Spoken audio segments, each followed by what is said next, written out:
सकरन report काजी अली रज़ा सनाया गुणो सूबाई वज़ीर सीनियर सियासतदान ऐं शहीद बेनज़ीराबाद ज़िले में पाकिस्तान पीपल्स पार्टी जो सियासी हरीफ़ रहंदड़ ग़ुलाम रसूल उन्हड़ मुस्लिम लीग नून में शुमालियत जो ऐलान करे छॾियो जेको हिन संदसि रिहाइशगाह उन्हड़ हाउस कराची ते मुस्लिम लीग नून जे सूबाई सदर बशीर अहमद मेमण पारां वटसि अची पार्टी में शमूलियत जी दावत पेश करण वक़्तु कयो।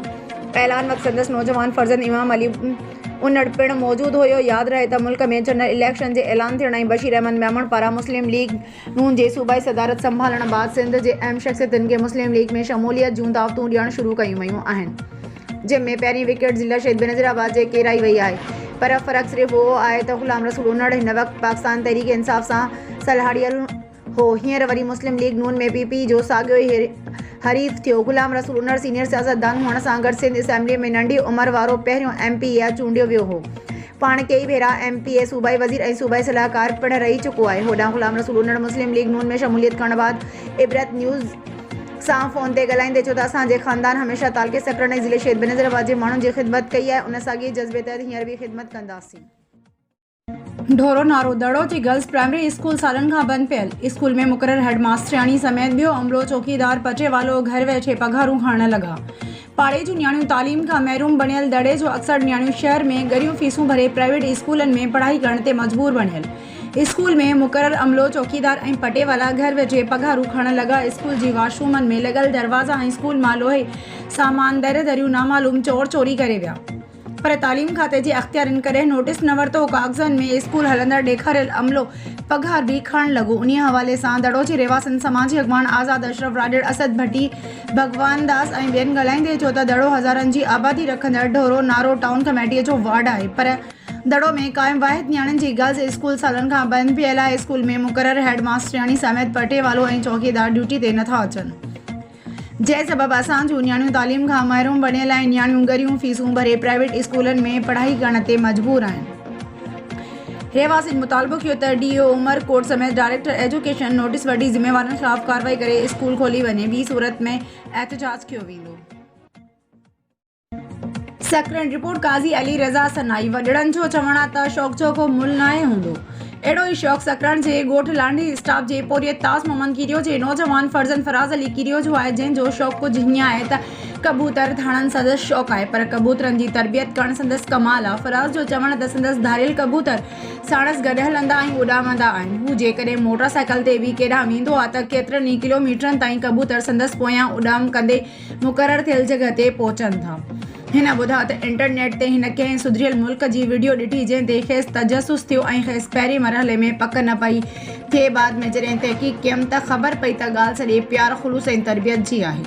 पोइ मूं 3 कबूतर ख़रीद कया जिन जी ख़िदमत कयमि इशारनि में तरबियत कयमि ऐं जॾहिं पहिरियों भेरो तजुर्बे तौरु पाण मोटरसाइकिल ऐं कबूतर खे इशारो कयमि हू हिकु फर्मा बरदार वांगुरु मुंहिंजे इशारनि ते उॾाम कंदो रहियो। हिन उहो बि ॿुधायो त कबूतरनि खे क़ैद वांगुरु न बल्कि आज़ादु छॾियो आहे।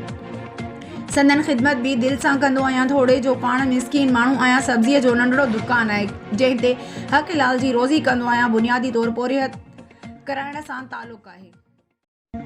ठुल रिपोर्ट फैज़ सोमरो 2 महीना अॻु ठुल में फ़ौरन हथां क़तल थी वियल दुकानदार हाफ़िज़ मौज़म नूनारी जे क़ातिलनि जी गिरफ़्तारी लाइ एहतजाजी मुज़ाहिरो। जमाल जोश बुढ़ो सरमाण लाशारी वसीम कुरैशी आसिफ जमाल बुढ़ो मोहम्मद रहीम नूनारी मुमताज़ अली नूनारी ज़फ़र सिंधी ऐं ॿियनि जी अॻवानी में कढियो वियो जेको रहबर चौक ते धरणो वारी हंधि पहुची पंहिंजो जारी कयो वियो। अॻवाननि मीडिया सां ॻाल्हाईंदे चयो त 2 महीना अॻु दुकानदार हाफ़िज़ मौज़म नूनारी खे फुर दौरान हथियार बंदन सिधा फायर करे बेदर्दी सां क़तल करे छॾियो आहे। पुलिस अञा ताईं क़ातिलनि खे गिरफ़्तार न करे सघी आहे। हिननि चयो त हाफ़िज़ मौज़म नूनारी जे क़तल ख़िलाफ़ रहबर चौक ते 2 महीननि खां धरणो जारी आहे पर पुलिस बोतारनि जी वांगार वांदे जवाबदारनि खे गिरफ़्तार नथी करे। हिननि चयो त जेसीं ताईं शहीद हाफ़िज़ मौज़म नूनारी जा क़ातिल गिरफ़्तार न थींदा तेसीं ताईं एहतजाज जो सिलसिलो जारी रखियो वेंदो। ख़ैबर रिपोर्ट अज़ीज़ गुल ख़ैबर खैबरानी थाणे जे हद कचे वारे इलाइक़े जी चौंकड़ी नंबर 14 में कब्ज़ा माफ़िया जी मुबैना फायरिंग में सलीम अला जे क़तल वारो मामिलो पुलिस जी हठ धुरमी सबबि FIR कटण बिना धरणो ख़त्म कयो वियो। मटियारी मां लाश पोस्टमार्टम बाद खैबरानी थाणे ते आंदो वियो जंहिंखां पोइ पुलिस 3 कलाकनि खां पोइ केस दाख़िल करण खां गुथो जवाबु ॾेई छॾियो। क़तल थियल नौजवान जी औरतुनि ऐं मर्दनि लाश रखी नेशनल हाईवे ॿीहर बंदि करे छॾियो। समा पंप साम्हूं मुज़ाहिरीन रोड ते टायर रखी बाहियूं ॾेई टायरनि खे साड़ियो वियो। मक़तूल जे वार्स मर्दनि औरतुनि पुलिस खे बार बार अर्ज़ु करण बावजूदि बि खैबरानी पुलिस FIR कटण खां गुथो जवाबु ॾेई छॾियो। औरतूं पंहिंजा ॿार बचा खणी रोड बंदि कयो। पुलिस ऐं समन ख़िलाफ़ सख़्त नारेबाज़ी कई वई। राति जो 10 बजे नेशनल हाईवे तां लाश खणी धरणो ख़त्म करे लाश खे रात विच में दफ़नायो वियो। फुल रिपोर्ट फेस उमरोठुल में पीअण जे मिठे पाणी लाइ शहरियुनि ऐं जिदोजहद कमेटी ठुल तरफ़ां प्रेस क्लब अॻियां 43 महीननि खां एहतजाज जारी रखियो वियो। उन मौक़े ते कामरेड जमाल जोश बोड़ो, मोहम्मद बख्श ब्रोही, वसीम कुरैशी, मोहम्मद रहीम नूनारी, ग़ुलाम हुसैन कंटराणी ऐं ॿियनि चयो त 12 साल गुज़रण बावजूदि ठुल जी वाटर सप्लाई स्कीम मुकमल न थी सघी आहे, जेको अफ़सोसनाक अमल आहे। हिननि चयो त वाटर सप्लाई स्कीम रोलड़ जो शिकार आहे, तंहिंजे करे स्कीम जी करप्शन जी जांच कराए ठेकेदार ख़िलाफ़ सख़्त कार्रवाई कई वञे। हिननि वधीक चयो त करोड़े रुपया जारी करण बावजूदि शहरी मिठे पाणीअ खां महरूम आहिनि, जेको सरासर ज़ुल्म आहे। हिननि चयो त मिठे पाणीअ जी स्कीम मुकमल करे शहरियुनि खे साफ़ ऐं मिठो पाणी फराहम कयो वञे। रिपोर्ट इमरान बलोच खोड़की थाना खानपुर महर की हदूद में पिताफी और गडानी बरादरी और का आपस में ज़मीन के मसले पर पुराना तनाज़ो चल रहा है। आज थाना खानपुर महर की हदूद गोट मोहम्मद खान गडानी में पिताफी बरादरी और गडानी बरादरी के लोगों ने एक दूसरे के ऊपर फायरिंग शुरू कर दी। इसी इत्तला मिलते ही थाना खानपुर महर पुलिस भारी नफरी के हमरा फ़ौरन गोट मोहम्मद खान गडानी पहुंची और दो तरफा फायरिंग बंद करवाई। पुलिस ने इलाके में खौफ और दहशत फैलाने के जुर्म में दोनों बरादरी के मुलज़मान के खिलाफ दहशतगर्दी एक्ट के तहत मुकदमा दर्ज कर दिया गया है। खैबर रिपोर्ट अजीज़ गुल खैबर में चेयरमैन सिंध मला फॉर्म साबका DIG डॉक्टर साईं रखियो मीरानी, सिंध मला फॉर्म मरकजी इंफॉर्मेशन सेक्रेटरी ज़हूर अहमद मला, PP अगवान ज़िले मटियारी सैयद जानी शाह हुसैनी, जिन खैबर शहर में एक ॾींहुं अॻु काठियूं कंदड़ पोरियत सलीम मला जे क़त्ल ते संदसि तॾे ते पहुची मक़तूल जे वारसनि सां ताज़ियत कई। ॾुख जो इज़हार कंदे वारसनि खां वाक़िए जा तफ़सील वरिता। चेयरमैन सिंध मला फॉर्म जनाब साबका DIG डॉक्टर साईं रखियो मीरानी ऐं PP अगवान सैयद जानी शाह हुसैनी मीडिया सां ॻाल्हाईंदे चयो त अॼु जे हिन दौर में केर बि कंहिं सां नाजाइज़ी नथो करे सघे। हिन चयो त खैबर में क़त्ल थियल नौजवान सलीम मला जा असां समेत सिंध जे समूरे मलाह बरादरी सैयद बरादरी वारस आहिनि। झरक रिपोर्ट लखा ॾिनो झरकाई तनवार फाउंडेशन सोसाइटी ठट्टो सिंध जी गॾिजाणी मरकज़ी चेयरमैन शरीफ गुल ख़ास के लिए जी सरबराही में थी गुज़री। सभिनी मरकज़ी उहिदेदारनि शिरकत कई। सभिनी अॻवाननि ॻाल्हाईंदे चयो त तंज़ीम तमामु ज़बरदस्त कमु करे रही आहे ऐं कामयाबियूं पिणु मिली रहियूं आहिनि। सभई अॻवान ॾींहुं राति कोशिशूं करे पंहिंजनि बंदि पियल स्कूलनि ऐं ॿियनि कमनि लाइ जाखोड़ी करे रहिया आहिनि। इंशाअल्लाह जल्द इलाइक़े जे स्कूलनि जो विज़िट करे जेकी स्कूल सुठे नमूने हली रहिया आहिनि उन्हनि स्कूलनि जी महिनती उस्तादनि खे तंज़ीम जे अॻवाननि तरफ़ां तोहफ़ा पेश कया वेंदा ऐं उन्हनि जी हिमत अफ़ज़ाई करे उन्हनि जी महिनतुनि खे साराहियो वेंदो ऐं जेकी स्कूल बंदि आहिनि या फर्नीचर वग़ैरह न आहे उन्हनि लाइ आवाज़ उथारियो वेंदो। Report Riaz Ali Mirani Shikarpur SSP Shikarpur doctor Mohammad Imran Khan जे SSP ऑफिस में press conference. IG Sindh Rafat Mukhtiar Raja ऐं DIG लाड़काणो नासिर आफ्ताब जे हुकुम ते SSP शिकारपुर डॉक्टर मोहम्मद इमरान खान जे अॻवानी में शिकारपुर पुलिस पारां ॾोहारियुनि इश्तिहारी ऐं मफ़रूर जवाबदारनि ख़िलाफ़ जारी टारगेट ऑपरेशन ऐं क्रैकडाउन तेज़ी सां जारी आहे, जंहिंजे नतीजे में ख़तरनाक ॾोहारी ॾोहनि जी दुनिया खे छॾे पाण खे पुलिस वटि सरेंडर करे छॾियो। बदनाम ज़माना इनाम याफ़्ता ॾोहारी चिणगी मक़ाम जो रहवासी वॾण उर्फ़ ॾाॾो वल्द गोस बख़्श शेख ॾोहनि जी दुनिया खे अलविदा करे पुलिस अॻियां पेश थी वियो। पुलिस ॾोहारियुनि खे घुर्बल केसनि में गिरफ़्तार करे वरितो आहे। हुकूमत सिंध ख़तरनाक ॾोहारियुनि खे ज़िंदा या मुर्दा पकड़ण लाइ 30 लख रुपया इनाम मुक़ररु कयो हो। गिरफ़्तार जवाबदार ख़िलाफ़ न्यू फ़ौजदारी थाणे समेत मुख़्तलिफ़ थाणनि में 42 केस दाख़िल थियल आहिनि। ब्यूरो चीफ ज़िला दादू साहब खान हालो जी रिपोर्ट मुताबिक दादू मेड़ PTI अगवान न्याज़ अली बूढ़ो मोहम्मद अयूब खोसो अब्दुल वहाब सांगी वडेरो इस्माइल बिरो एमीर नादिर चांडियो पारां सिंध प्रेस क्लब मेड़ पहुंची चूंडियल बाडी के हार पाराए मुबारकूं ॾिनियूं। तफ़सील मूजिब मेड़ PTI अगवान न्याज़ अली बूढ़ो मोहम्मद अयूब खोसो अब्दुल वहाब सांगी वडेरो इस्माइल बिरो एमीर नादिर चांडियो पारां सिंध प्रेस क्लब मेड़ पहुंची चूंडियल बाडी सिंध प्रेस क्लब मेड़ जो सदर बानी इलाही बख्श चांडियो, सरपरस्त MD मुनीर लाशारी, सरपरस्त साहब खान हालो, सरपरस्त राजा जान मोहम्मद झामरी, सीनियर नायब सदर फैज़ मोहम्मद पमर, नायब सदर Mukhtiar Sindhi, general secretary Mohammad Ibrahim Chandio, deputy general secretary Nasrullah Solanki, press तर्जमान मज़हर अली भुट्टो ऐं ऑडिटर अली रज़ा झामरी खे हार पाराए मुबारकूं ॾिनियूं। उन मौक़े ते PTI अगवान न्याज़ अली बूढ़ो चयो त सिंध प्रेस क्लब जे साफ़िन सदाईं ग़रीब मिसकिन माण्हुनि जो आवाज़ आला ऐवाननि ताईं पहुचायो ऐं मेड़ शहर जे हर इशू ते आवाज़ उथारियो आहे, जॾहिं त सिंध प्रेस क्लब मेड़ सत पारां आयल महिमाननि खे गुलनि जा हार पाराइण ते थोरा मञिया। मोरो रिपोर्ट आरिफ अली यूसुफ जे असिस्टेंट कमिश्नर मोरो लियाकत लुंड DSP मोरो मोहम्मद अयूब बिरोही जी हुकुम ते ट्रैफिक सार्जन मुश्ताक अहमद सोलंकी जी दादू चौक ऐं मेजर चौक ते कार्रवाई 3 रिक्शा हिकु ट्रक ट्रैफिक जे लाइ मुख़्तलिफ़ सेक्शन तहत चालान कई वई। उन्हीअ मौक़े ते traffic sergeant Mushtaq Ahmed Solanki media सां ॻाल्हाईंदे ॿुधायो त बाला ऑफिसरनि जे हुकुम ते कार्रवाई कई आहे। नंढी उमिरि में रिक्शा गाॾी हलाईंदड़नि ख़िलाफ़ कार्रवाइयूं वधीक तेज़ कबी। उन्हीअ मौक़े ते पुलिस एहलकार सरवर ज़रदारी साणस गॾु हुयो। फुल रिपोर्ट फैज़ सुमरो पीर तरीक़त रहबर शरीयत हज़रत आगा मोहम्मद आसिम जान चश्मवी जी ज़ेरे सदारत में दरगाह आलिया चश्मोया शिकारपुर में सालिया नाम महफिल मिलाद नबी सल्लल्लाहु अलैहि वसल्लम उर्स मुबारक मरूम पीर तरीक़त रहबर शरीयत हज़रत आगा फ़खरुद्दीन जान चश्मवी ऐं मरहूम हज़रत पीर साईं आगा अब्दुल रऊफ़ जान रूह जो उर्स मुबारक वरी अक़ीदत ऐं एहतराम सां मल्हायो वियो, जंहिंमें सिंध जे मुख़्तलिफ़ शहरनि बलोचिस्तान ऐं पंजाब जे मोअज़्ज़िज़ीन मुरीदनि अक़ीदतमंदनि ऐं उलमा इकराम मशाइख़ अज़ाम ऐं आशिक़ाने रसूल जिन वॾे अंग में शिरकत कई। जलसे के ख़ुसूसी ख़िताब मौलाना मुफ्ती ज़रीफ़ अहमद बुगियो भान सैदाबाद ऐं मुफ्ती अहमद अजमल भट्टी कयो, जॾहिं त हज़रत अल्लामा व मौलाना मुफ्ती अब्दुल हलीम चन्ना सेवण शरीफ़ मौलाना वक़ार अहमद सान कोटड़ी हाफ़िज़ आफ्ताब अहमद चन्ना कोटड़ी मौलाना हाफ़िज़ अहमद ज़ईन मक्सी मेहर मौलाना बदरुद्दीन आगरो सईदी मूसाणी मौलाना हाजी मोहम्मद नूह बुगिया मौलाना मोहम्मद आलम ऐं मौलाना अब्दुल कादिर पहोर ठुल ऐं ॿियनि बेख़िताब फ़रमायो। मेहर रिपोर्ट में रियाज़ सूमरो मेहर बरसां गोट कायम खोसो जी रहवासियुनि महनाज़ खोसो नेशनल प्रेस क्लब मेहर पहुची एहतजाज कंदे दायो ऐं इल्ज़ाम हणंदे चयो आहे त जवाबदार हयात खोसो मुंहिंजी ज़िंदगी तबाह करे छॾी आहे, शादी जा आसरा ॾेई मूं सां ज़्यादती कई आहे ऐं हिन इल्ज़ाम हणंदे चयो आहे त जवाबदार हयात मूंखे ब्लैकमेल करे मुख़्तलिफ़ वक़्तनि ते मूंखां 8 लख रुपया बि फुरे वियो आहे। हाणे हू मूंखे पैसा बि न पियो ॾिए ऐं पैसा घुरण ते धमकियूं ॾेई रहियो आहे।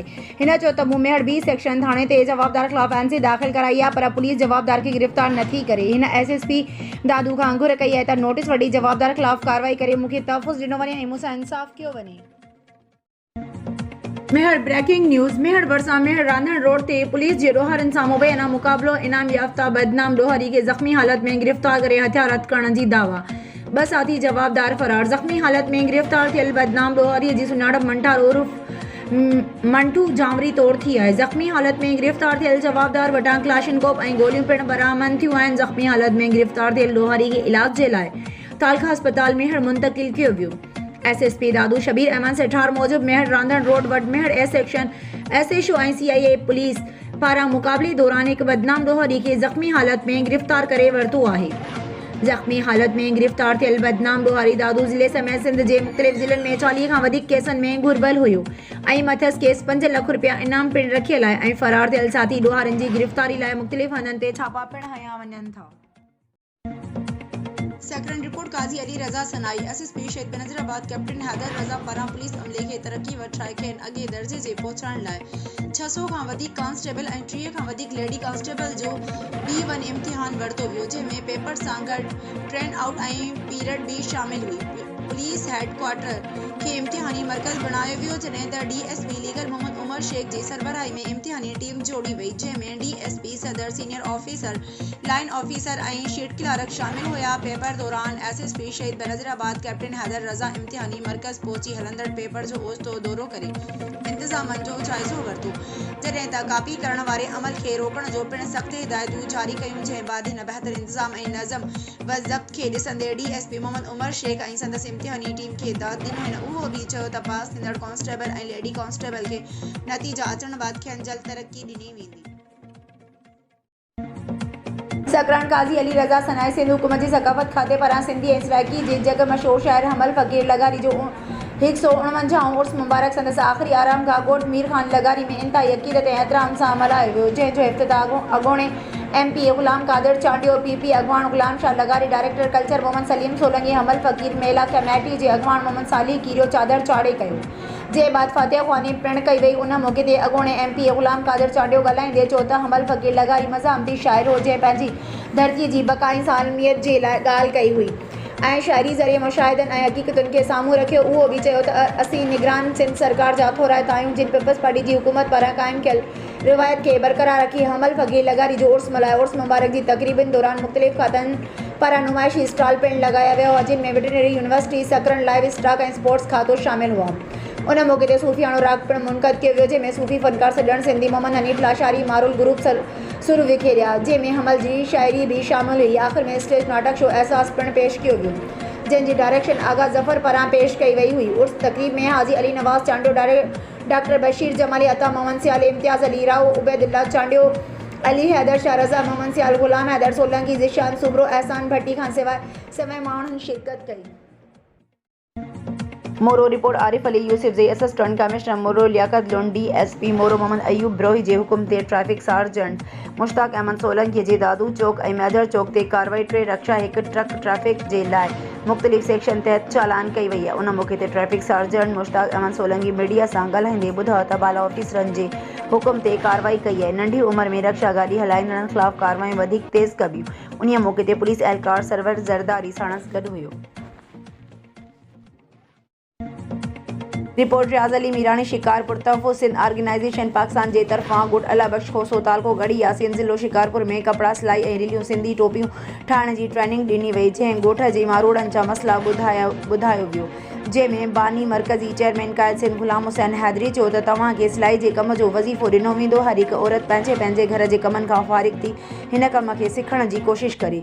असां उन सां सहकार कंदा। बाक़ाइदे सिंध ग़ुलाम यासीन हैदरी ॻोठ जे मारोड़नि हिमत ॾियारींदे चयो त सिलाई जे कम सिखण पोइ अवां सभिनीनि खे सिलाई जूं मशीनूं ॾिनियूं वेंदियूं जीअं तव्हां पंहिंजे घर जो गुज़र सफ़र करे सघो। उन खां अलावा ॿियनि ॻोठनि जो दौरो कयो, जंहिंमें सरमद मुस्तफ़ा ऐं नदीम अली महर पिणु शिरकत कई। पारां तहफ़्फ़ुज़ सिंध ऑर्गेनाइज़ेशन पाकिस्तान सां गॾु रिपोर्ट ब्यूरो चीफ ग़ुलाम कादिर कैरी सांगड़ वेझो मंगली थाणे जी हद ॻोठ अब्दुल्ला लगारी में बेरहम पीउ पंहिंजे ॿिनि मासूम ॿारनि 3 साला सामल ऐं 1.5 साला शाहजहान लगारी ऐं पंहिंजी घरवारी 35 साला रुख़साना लगारी खे तेज़ धार औज़ार सां गला कपे क़त्ल करे छॾियो। अहिड़ो इतला वारसनि इलाइक़े वासियुनि मंगली पुलिस खे ॾिनो। मंगली पुलिस मौक़े ते पहुची जवाबदार शाह लगारी खे तेज़ धार औज़ार समेत गिरफ़्तार करे थाणे ते मुंतक़िल करे छॾियो, जॾहिं त फ़ौतियुनि जा लाश सिविल अस्पताल सांगड़ मुंतक़िल किया विया, जितां पोस्टमार्टम बाद लाश वारसनि हवाले किया विया। रिपोर्ट रियाज़ अली मीरानी शिकारपुर IG सिंध राजा रफ़त मुख्तियार ऐं DIG लाड़काड़ो रेंज नासिर आफ्ताब जी पुलिस वेलफेयर पॉलिसी मूजिबि SSP शिकारपुर डॉक्टर इमरान ख़ान बहादुरी सां पंहिंजा फ़र्ज़ सर अंजाम ॾींदे मुख़्तलिफ़ पुलिस मुक़ाबलनि में ज़ख़्मी थियल शिकारपुर पुलिस जे ग़ाज़ी जवाननि खे ड्यूटी दौरान हादसनि जा शिकार थियल माज़ूरीअ खे मुंहुं ॾींदड़ ऐं ॿियनि बीमारियुनि में मुब्तला ज़ेरे इलाज शिकारपुर पुलिस जे एहलकारनि सां पुलिस हेडक्वार्टर में तफ़सीली मुलाक़ात जे दौरान DSP headquarter sheet clerk accountant incharge ऐं DIB ऐं RI पुलिस लाइन्स पिणु SSP शिकारपुर सां गॾु हुया। मुलाक़ात जे दौरान पुलिस ग़ाज़ियुनि ऐं रोड हादसनि में ज़ख़्मी थियल पुलिस एहलकारनि खां इलाज बाबति तफ़सीली ब्रीफिंग वरिती। पुलिस एहलकारनि खां संदनि मसइला ॿुधा ऐं अकाउंटेंट ऐं इंचार्ज वेलफेयर ऐं ॿियनि लाॻापियल ऑफिसरनि खे हिदायतूं जारी कयूं त संदनि समूरी ज़रूरतूं फ़ौरी तौर ते पूरियूं कयूं वञनि। शिकारपुर पुलिस फ़र्ज़नि दौरान शहरनि जी जान व माल जी हिफ़ाज़त ख़ातिर पंहिंजी ज़िंदगी दाव ते लॻाईंदड़ ग़ाज़ियुनि खे कॾहिं बि अकेलो न छॾींदी। सकरन रिपोर्ट काज़ी जावेद सनाए हुज़ूर सरवर कायनात जिन जे मिलाद में पीर दस्तगीर ऐं यारी शरीफ़ जो गॾियल इज्तिमा जामिया मस्जिद महबूब कोरी में मुनक़द कयो वियो, जंहिंमें पीर सैयद नूर मोहम्मद शाह जीलानी ऐं मौलाना मोहम्मद रमज़ान कादरी पंहिंजे अलॻि अलॻि बयान में हुज़ूर सरवर कायनात जिन जी सीरत मुबारक मौजिज़नि समेत संदनि ॾसियल ते तफ़सील रोशनी विधी, जॾहिं त पीर सोनी दस्तगीर जी विलायत ऐं करामतनि जो पिणु ज़िक्र कयो। उन मौक़े ते अल्ताफ़ हुसैन नक्शबंदी, फ़कीर अली ख़ान मीरानी, नज़ीर अहमद नक्शबंदी, सलीम अहमद कादरी, आका करीम जिन जे शान में नात शरीफ़ ऐं पीर जिन जे शान में मनक़बत पेश करे दाद वसूल कयो। प्रोग्राम जी मेज़बाननि गुलण मक्सी, हाजी मुनीर अहमद मक्सी ऐं वक़ार अहमद मक्सी इज्तिमा में आयल महिमाननि जो आदर भाउ कयो। इज्तिमा जी पुॼाणी ते मरहूम हाजी नूर मोहम्मद मक्सी ऐं मरहूम जावेद अहमद मक्सी जे असाले सवाब लाइ दुआऊं घुरियूं वयूं। इज्तिमा में केतिरनि मज़हबी शख़्सियतनि खां सवाइ निसार अहमद खेड़ो, काज़ी जावेद सनाई, सॼण ख़ान मक्सी, ख़ान मोहम्मद सोलंकी, आबिद हुसैन भट्टी, हाफ़िज़ ग़ुलाम हुसैन चांडियो, रुस्तम अली कोरी ऐं शबीर अहमद चांडियो पिणु शरीक हुआ। मीरपुर ख़ास जे शहर मीरपुर ख़ास में फ्रंट लाइन ते इंसानियत जो किरदारु अदा कंदड़ ग़ज़ा में फ़लस्तीन जी तारीख़ जी सभ खां वॾी नाइंसाफ़ी ख़िलाफ़ मुसलसल एहतजाज कंदड़ शहीदनि सां ॾुख ऐं यकजहतीअ जो इज़हार कंदे गुल निनकाणीअ जी अपील जे बावजूदि हिकु रंगारंग पार्टीअ खे मुनज़म करण लाइ हिकु वॾो रद्द अमल हो। हिकु तरफ़ फ़लस्तीन में मातम कंदड़ शहीदनि जी हिकु डिघी फ़हरिस्त आहे, ॿिए तरफ़ मीरपुर ख़ास में ही माण्हू असांजे जज़्बनि ते लूणु उछलाए रहिया आहिनि। असां हिंदू मुसलमान इंसान न सम्झूं त ही ज़ुल्म आहे। डॉक्टर गुल आर निनकाणी, एवान साफ़त सूमार समय जो मीरपुर ख़ास।